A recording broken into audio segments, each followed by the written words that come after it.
¿Qué tal, amigos y amigas de Ecoeconómico? El día de hoy vamos a tratar un tema que en la semana fue un tema de coyuntura muy importante, porque en términos coloquiales diríamos le dieron una paliza al peso mexicano, derivado de una serie de factores que presionaron sobre todo al mercado financiero y al mercado de cambio, peso dólar. Me parece que hay varios elementos a los cuales habría que detenerse para tener una visión mucho más amplia de lo que viene ocurriendo en el periodo reciente.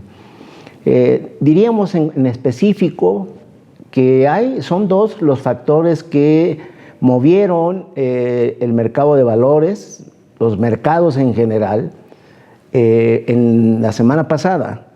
El tema político vinculado a la asignación de escaños a Morena y partidos aliados para prácticamente tener mayoría calificada, y el tema económico, en donde observamos cierta desaceleración económica a partir de algunas referencias empíricas que empezamos a observar. Entonces, son dos elementos, el político y por el otro lado el económico, que también está coincidiendo, repito, en esta incertidumbre que manifiestan los mercados en el periodo reciente. Queda claro ya, a reserva de lo que diga el Tribunal Electoral del Poder Judicial de la Federación, que el tema de la asignación es una prueba superada, ¿no? Es decir, prácticamente falta la confirmación del Tribunal Electoral. De esta manera, pues el INE otorga a Morena y a partidos aliados la mayoría calificada, 364 escaños de 500, y a dos pasitos de alcanzarla también en la Cámara de Senadores. Tiene con esta asignación 83 senadores, le faltan 2 para llegar a 85, que es la mayoría calificada. Seguramente que irá a haber en el trayecto negociaciones para lograr esta ansiada mayoría e entrar en el tema de las reformas propuestas por el presidente Andrés Manuel López Obrador.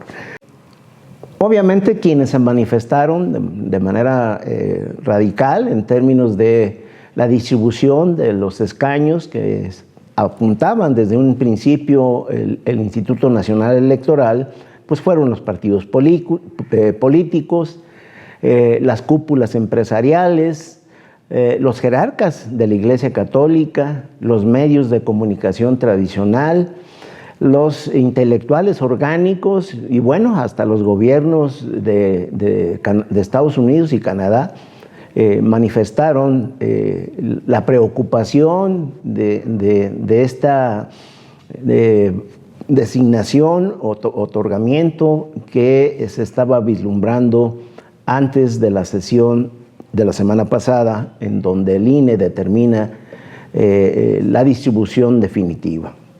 Repito, esto es un factor que ha movido mucho a los mercados. Diríamos, es el principal factor coyuntural que estuvo moviendo a los mercados, ¿no?, de manera nada positiva, y dos referencias fueron clave: el mercado de valores mexicano, que tuvo caídas importantes, y ligado a esta caída de la Bolsa Mexicana de Valores, es decir, lo que sería el capital accionario, pues también hubo un repunte del valor del dólar en el periodo reciente.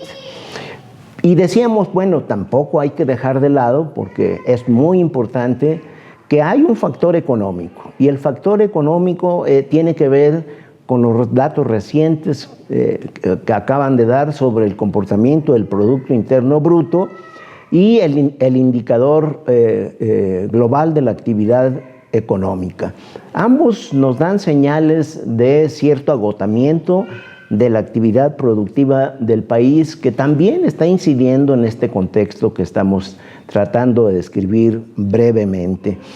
Cuando revisamos el tema de los mercados, la Bolsa Mexicana de Valores, entre el lunes 19 y el jueves 22, el mercado accionario disminuyó en 1.5%, es decir, hubo una caída de la Bolsa Mexicana de Valores. En el cierre, el viernes 23 del mes que corre, hubo una ligera recuperación que se puede observar en el gráfico que ahí tienen. Esa es en el corto plazo cómo se está comportando el mercado accionario en México. Y decíamos, ligadito a este comportamiento, vemos que la paridad cambiaria del peso dólar también, entre el lunes 12 y el jueves 22, el peso pierde 4.2%, aunque también cierra la jornada del viernes 23 con una recuperación del orden del 2%. Pero ahí vemos cómo el nerviosismo de los mercados, que se reflejó en caídas del mercado accionario, y esto cómo se expresó en la misma semana con aumentos del valor del dólar y obviamente en menoscabo de la fortaleza del peso. El otro aspecto que habría que ponerlo en el contexto, hay un buen dato en la semana del día jueves, que el dato de inflación que esperaban la mayoría de analistas, que iba a seguir teniendo un comportamiento creciente, pues ahí hay novedad. La tasa de inflación en la primera quincena de agosto se ubicó en 5.16%. No olvidemos que en todo julio la tasa de inflación fue de 5.57%. Diríamos aquí, por lo menos el primer indicio es que hay un quiebre hacia la baja en el comportamiento del Índice Nacional de Precios del Consumidor. Y hay otra nota buena: dentro de los componentes del índice, la inflación subyacente sigue disminuyendo. Lo podemos observar en la tabla mes a mes, y esta primera quincena de agosto pasa de marzo a 4.55, sigue disminuyendo hasta cerrar en la primera quincena de agosto en 3.98%. Entonces ya está por abajo del 4% la inflación subyacente. Y la no subyacente, la que está más expuesta a la volatilidad de los precios de bienes y servicios, cierra esta primera quincena con una tasa de 8.80%.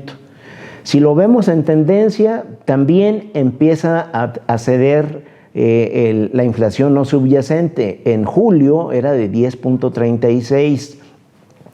Si revisamos los productos agropecuarios, en ese componente la tasa es de 10.95%, menor a la tasa de todo el mes de julio, que fue de 13.72%. Y particularmente lo que veníamos observando en frutas y verduras, los precios de frutas y verduras a la primera quincena de agosto es de 15.89%, cuando en todo el mes de julio fue de 23.55%.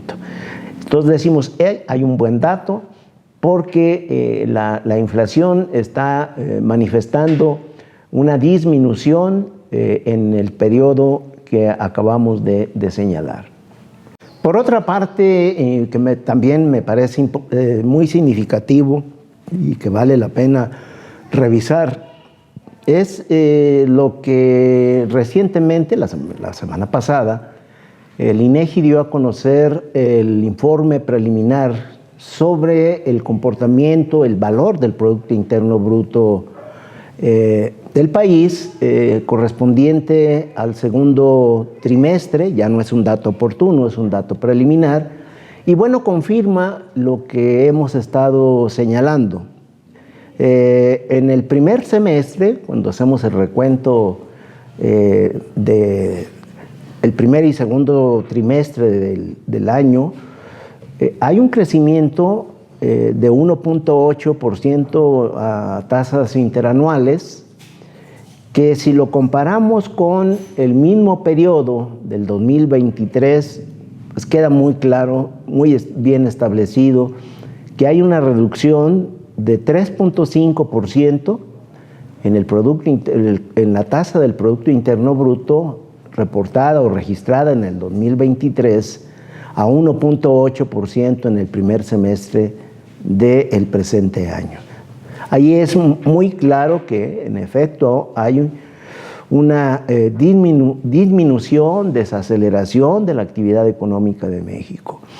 Este aumento del primer semestre estuvo apoyado por el sector comercio y servicios, que tuvo un crecimiento de 2.3%, que igual, si lo comparamos con el crecimiento para igual periodo del año pasado, pues está por abajo.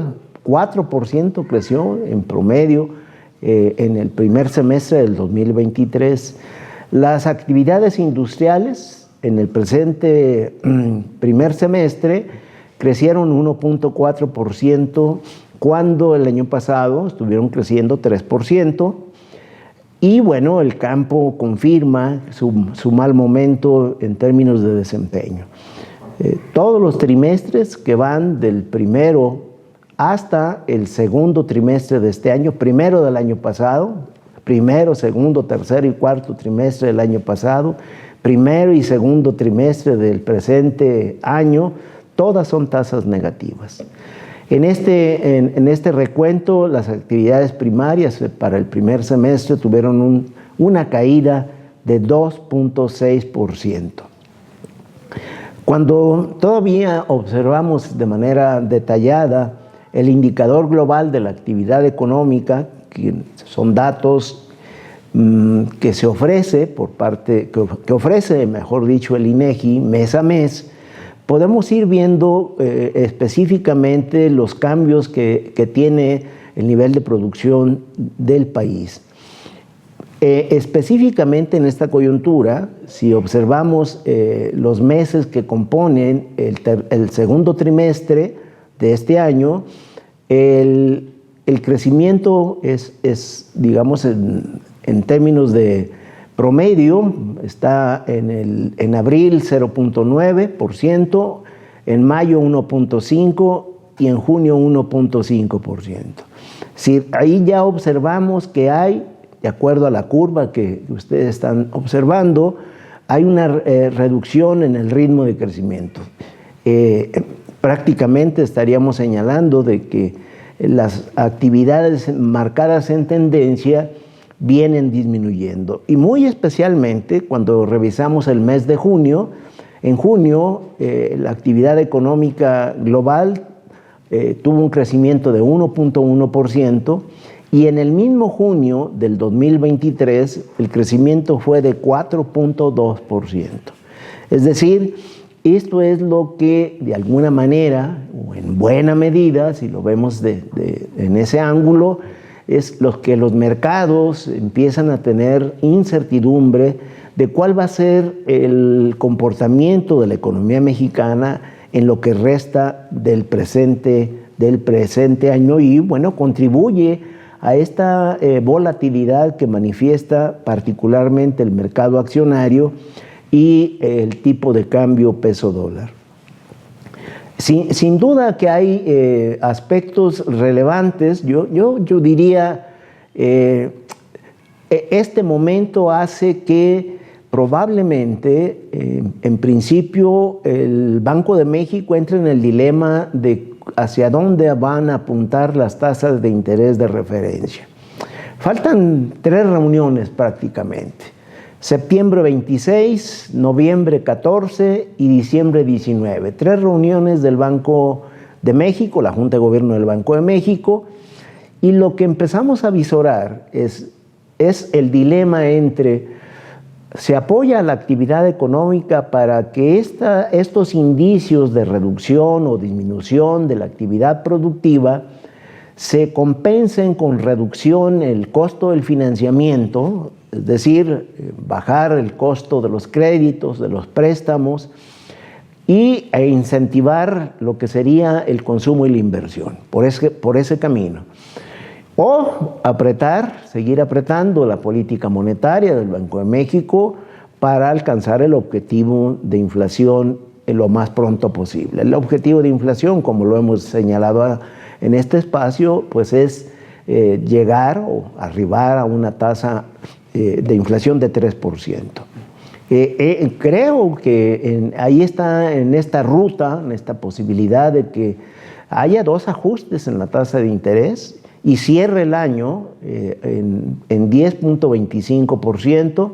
Actualmente la tasa de interés de referencia del Banco de México está en 10.75%. Sin duda, hay que estar muy atentos porque esta toma de decisiones no es a nivel solo macroeconómico. Esto incide en la cotidianidad de las familias, de las empresas y de los gobiernos en sus 3 niveles. Hay un aspecto que me parece fundamental. Evidentemente que a raíz de estos indicios de agotamiento económico, como los que estamos comentando, pues las expectativas se han deteriorado por los expertos en la encuesta de Citibanamex reciente, en donde, bueno, se muestra un pesimismo prácticamente en todos los fundamentales económicos. Pero yo quisiera terminar señalando que sobre todo después del mes de septiembre vamos a ver cambios muy importantes, eso es lo que yo estoy visualizando en materia de economía y que tienen que ver con decisiones de orden político. ¿Qué estoy avisorando o qué escenario nos estamos previendo en ecoeconómico? Es que, por ejemplo, que el cauce de la reforma judicial, que se va a llevar a cabo sin duda en el mes de septiembre, gradualmente se vaya asimilando y tome un camino, una ruta de tranquilidad institucional. Es decir, asimilarlo y luego ir entendiendo los alcances, los momentos de la reforma al Poder Judicial. Sin duda, el bono político, económico y social de Claudia Sheinbaum es otro de los elementos que puede revertir la aversión al riesgo de los inversionistas, porque ¿qué viene? Uno, el trazo de cómo va a estar en concreto, en específico, el horizonte del 2025. Y a mediados de septiembre conoceremos puntualmente no solo el marco macroeconómico del país para el 2025, sino también los criterios generales de política económica para el siguiente ejercicio fiscal. Y ahí está todo el andamiaje para visualizar en específico cómo avisora y plantea la expansión económica del país y todos los instrumentos necesarios de política económica y política pública para entender la nueva visión de expansión productiva de México. Yo creo que es un bono muy importante, agregando los 3 componentes. Y uno tercero, elemento que puede cambiar. Casi los análisis de la mayoría de expertos apuntan a que hay indicios de que Estados Unidos puede entrar en una fase recesiva. Yo estoy estimando que a partir de octubre es muy probable que haya un cambio importante y de estar esperando recesión económica en Estados Unidos se pueda convertir en un momento de expansión a raíz de los indicadores que se empiezan a vislumbrar. No solo es el tema del empleo, que se está en julio, espantó a la mayoría de analistas porque hubo una reducción muy significativa en la nómina no agrícola, pero evidentemente el proceso político y de la definición de la Presidencia de la República de los Estados Unidos va a ser un elemento muy importante que, si se plantea en términos de los resultados de la gestión de Joe Biden, muy probablemente puede haber un cambio importante en la economía de los Estados Unidos que nos pueda arrastrar y a mejorar las condiciones, sobre todo en el último trimestre en México. Pues estaremos atentos y estaremos compartiendo con ustedes estos análisis muy puntuales en la coyuntura presente que nos permita tomar decisiones muy específicas y que nos permita, en todo caso, entender lo que está sucediendo en la economía mexicana. Terminamos con nuestras recomendaciones que hacemos siempre. Síganos en Ecoeconómico, el cuadrante para el pulso de las decisiones oportunas y enteradas. Recuerde, cuídese mucho. Si puede, de manera voluntaria y altruista, done sangre.